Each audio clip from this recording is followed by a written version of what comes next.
December 15 വിശുദ്ധ മെസ്മിന്റെ തിരുനാളിൽ ആഗോള സഭ. ക്ലോവിസ് രാജാവ് ഓർലീൻസിന് സമീപത്ത് സ്ഥാപിച്ച മിച്ചി ആശ്രമത്തിന്റെ പ്രഥമ മേധാവിയായിരുന്നു മെസ്മിൻ അഥവാ മാക്സിമിനോസ്. ക്ലോവിസ് രാജാവിന്റെ ഒരു ചാർച്ചക്കാരനായിരുന്ന മെസ്മിൻ വെർഡുൺ എന്ന സ്ഥലത്താണ് ജനിച്ചത്. ജനങ്ങൾക്ക് രാജാവിനോട് കൂറില്ലാതായപ്പോൾ യൂസ്പിസ് എന്നൊരു വൈദികൻ ജനങ്ങളെ സമാധാനപ്പെടുത്തുകയുണ്ടായി. അദ്ദേഹത്തോട് കൊട്ടാരത്തിൽ വന്ന് താമസിക്കാൻ ക്ലോവിസ് രാജാവ് ആവശ്യപ്പെട്ടു. ഫാദർ യൂസ്പിസ് രാജാവിനോട് കൂടെ ഒരു യാത്രയ്ക്ക് പോയപ്പോൾ മിച്ചി എന്നൊരു വിജനപ്രദേശം കണ്ടു. ആ സ്ഥലം ഫാദർ യൂസ്പിസ് വാങ്ങിച്ച് ഒരു ആശ്രമം അവിടെ സ്ഥാപിച്ചു. മെസ്മിനും മറ്റു ചിലരും അവിടെ താമസം ആരംഭിച്ചു. 2 വർഷം കഴിഞ്ഞ് ഫാദർ യൂസ്പിസ് മരിക്കുകയും മെസ്മിൻ അവിടുത്തെ ആശ്രമ അധിപനായി നിയമിക്കപ്പെടുകയും ചെയ്തു. അക്കാലത്ത് ഓർലിൻസ് നഗരത്തിൽ വലിയൊരു പഞ്ഞമുണ്ടായി.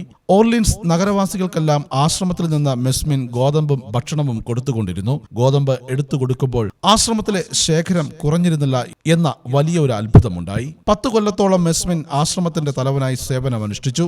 AD 526 നവംബർ 15 രോഗാതുരനായി മെസ്മിൻ അന്തരിച്ചു. സാധാരണ പ്രവൃത്തികൾ വഴി ദൈവത്തെ സേവിക്കാൻ എല്ലാവരും ക്ഷണിക്കപ്പെട്ടിരിക്കുന്നു. ഒന്നും ആഗ്രഹിക്കാതിരിക്കുക, ഒന്നും നിഷേധിക്കാതിരിക്കുക എന്നതായിരുന്നു മെസ്മിന്റെ ജീവിതത്തിന്റെ പൊരുൾ. വിശുദ്ധ മെസ്മിൻ, ഞങ്ങൾക്കു വേണ്ടി അപേക്ഷിക്കണമേ.